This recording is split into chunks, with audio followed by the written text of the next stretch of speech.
ম্যাগনেটের কাছে ওটা অ্যাট্রাকশন হয় ঠাকুরের কাছে, ওই রকম আমরা যখন ঠাকুরের কাছে এসে যাই তো আমরা অ্যাট্রাক্ট হই।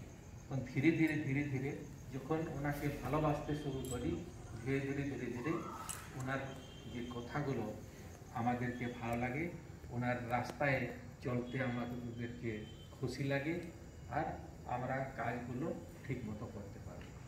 তো ঠাকুরের মূল উদ্দেশ্যটা হচ্ছে ম্যান মেকিং ফ্যাক্টরি। সৎসঙ্গের মূল উদ্দেশ্যটা হচ্ছে মেকিং ফ্যাক্টরি। আজকে দেখবেন আমাদের বাড়িতে বাবা মারা আছেন, বাবা মা মতলব আমরা শুধু সেবা করলে হবে না, আমাদের কাজ কর্মগুলো এইরকম করতে হবে ওরা যেন না বলে আমরা ওদের কাজ করতে পারবো।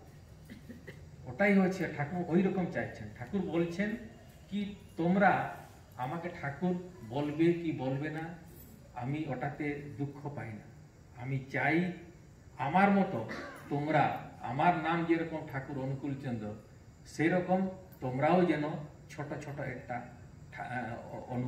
অনুকূল হবে। তার মানে আমি যেটা চাইছি ঈশ্বর প্রাপ্তি, যেটা আমাদেরকে ঠাকুর ঈশ্বর প্রাপ্তি মানে কি বুঝতে পারিনি তো? ঈশ্বর প্রাপ্তি মানে কিছু অলৌকিক দেখার জন্য নয়। ঈশ্বর প্রাপ্তি মতলব মানে যে কোনো জিনিসে পারফেকশনটা পাওয়াটা, পারফেকশন যেটাই আমরা কাজ করি ওটাতে যেন আমরা পারফেক্ট কাজ করি। একটা ঝাড়ু যদি কাজ আমি করি যে যেন লোকগুলো বলবে এর মতো ঝাড়ু এই কাছাকাছি কেউ করতে পারে না। হ্যাঁ, একটা অফিসে কাজ করছি তো ওরা যেন ভাবে এই লোকের মতো এই কাজটা তো কেউ করতে পারবে না। তো ঠাকুরের কাছে এসে আমরা যেন ঠাকুরকে, যেটাকে বলে ঠাকুর বলেছেন সেটা আমাকে কাঁধে ধরে তোমরা ঠাকুর লোকের কাছে যাও আর আমার কথা বলো। এই জন্যে আমরা যেটা ডিপি ওয়ার্কগুলো করছি, গ্রামে গ্রামে ছোট ছোট জায়গা গিয়ে আমরা ঠাকুরের কথা বলছি, আর পুরনো লোকগুলো যত আছেন ওদেরকেও বলছি কি মানে ঠিক মতো ইষ্টভূতি করবে, ঠাকুরের কাজ করবে। আর আমাদের প্রথম কাজটা হচ্ছে ইষ্ট প্রতিষ্ঠা। ইষ্ট প্রতিষ্ঠা মানে ইষ্ট প্রতিষ্ঠার মাধ্যমেই আমাদের প্রতিষ্ঠা হবে।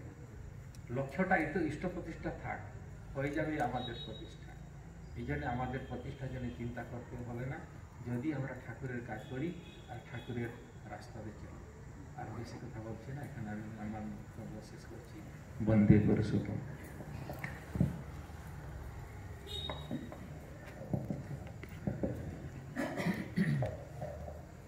আজকে সবাইকে জয়গুরু। আমাদের সম্মানীয় দীনবন্ধু সরণদাকে পেয়েছি, গেল ইন্ডাস্ট্রিজের ভারতবর্ষের পূর্বাঞ্চল অধিকর্তা, বিশিষ্ট সম্মানীয় ব্যক্তি।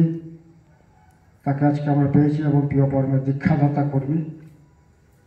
তার মুখে আমরা এই ঠাকুরের কথা, ঠাকুর কি চাইছেন আমাদের কাছ থেকে, তিনি খুব সুন্দরভাবে টুকরো টুকরো কথার ভিতর দিয়ে আমাদের সামনে উপস্থাপনা করলেন।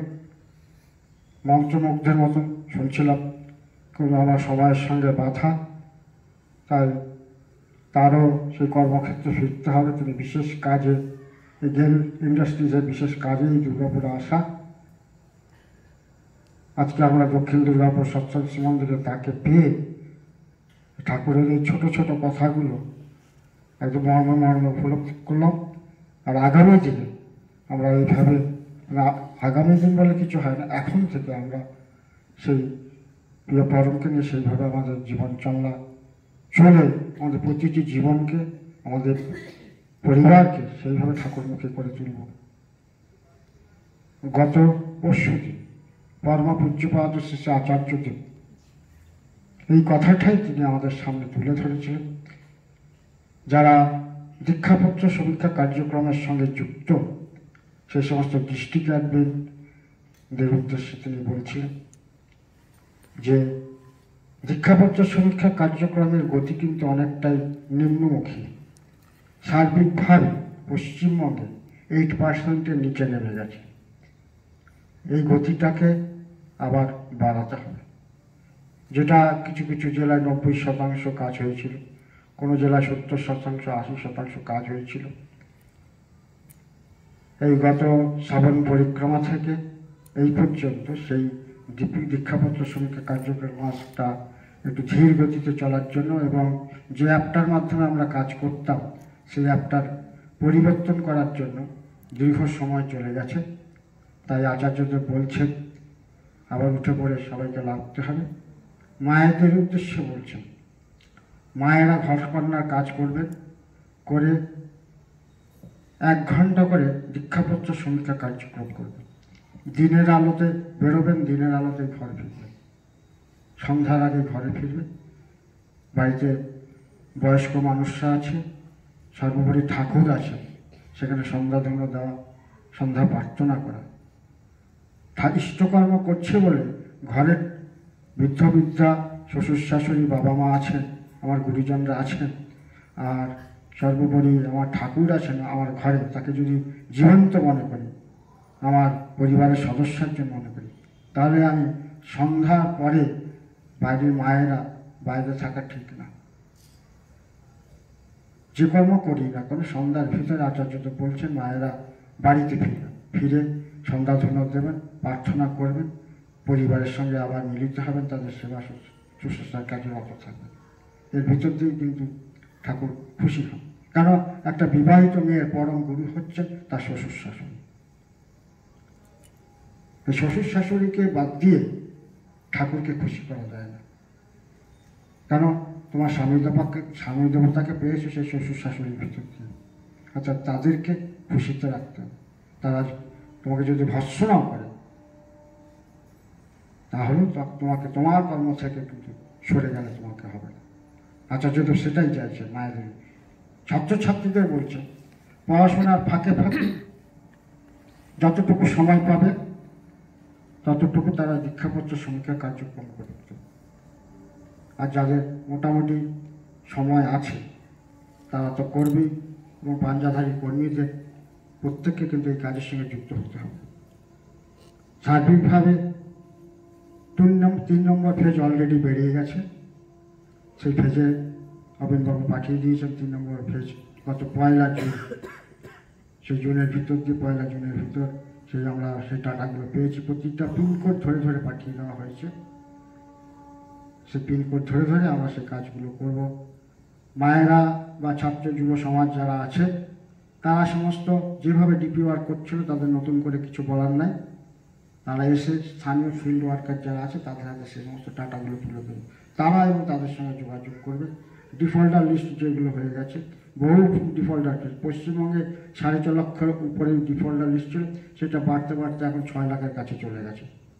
অর্থাৎ এই ডিফল্টার লিস্টগুলোকে ঠিক করতে হবে। অর্থাৎ যে মানুষগুলো একটা সময় আপডেট হয়েছিল, ইষ্টভূতি পাঠাচ্ছিল, সেই মানুষগুলো আবার ইষ্টভূতি পাঠাচ্ছে না, ঠাকুর থেকে আবার ঘুরে চলে গেছে। সেই মানুষগুলোকে যাজন করে নিয়ে আসতে হবে। শুধু পাঞ্জাধারী কর্মী না, সাধারণ যারা আমরা এই কর্মের সঙ্গে যুক্ত আছি তাদেরকেও এই কর্মের সঙ্গে যুক্ত হবে। সেই মানুষগুলোকে আবার উদ্বুদ্ধ করে সেই ঠাকুরের সঙ্গে যুক্ত করতে হবে। আর একটা কথা বলি, যে ফ্যামিলি কোড নাম্বারটা আপডেট হয়েছে বিভিন্ন উপযোজনা কেন্দ্রে দেখা যাচ্ছে, সেই ফ্যামিলি কোড নাম্বারটাকে চেঞ্জ করে দেওয়া হচ্ছে, আরেকটা নতুন ফ্যামিলি কোড চাপিয়ে দেওয়া হচ্ছে। তাতে কী হচ্ছে, ওই পুরনো ফ্যামিলি কোডে সে কিন্তু ডিফল্টার হয়ে যাচ্ছে। এইটা দয়া করে আপনারা করবেন না। এরকম অনেক অসঙ্গতি ধরা গেছে, কেন বিভিন্ন দীক্ষাপত্র সমীক্ষা কার্যক্রম করতে গিয়ে আমি দেখেছি ব্যক্তিগতভাবে। এইগুলি যারা যারা করছেন তারা এর থেকে যে ফ্যামিলি কোডে আপডেট হচ্ছে সেই ফ্যামিলি কোডে ইষ্টভূতি পাঠাবে, তার যতই অসুবিধা থাকে। অনেক সময় বলে বাড়ির কোনো সদস্য যে আমার ফ্যামিলি কোড নাম্বারটা চেঞ্জ করে, কিন্তু করা যাবে না, আপডেট হয়ে গেছে, ওইটাকেই চালু রাখতে হবে। এগুলোকে মাথায় রাখতে হবে। ছোটো ছোটো কাজগুলো পাঁচ যদি এগুলো আমাদের তুলে ধরেছেন, আমরা সেভাবে কাজকর্ম করবো। অর্থাৎ নিজেকে ঠাকুরমুখী করে তুলবো। এই তলার ভিতর তোমার পারিপার্শ্বিককে উন্নতিশীল করে তুলব।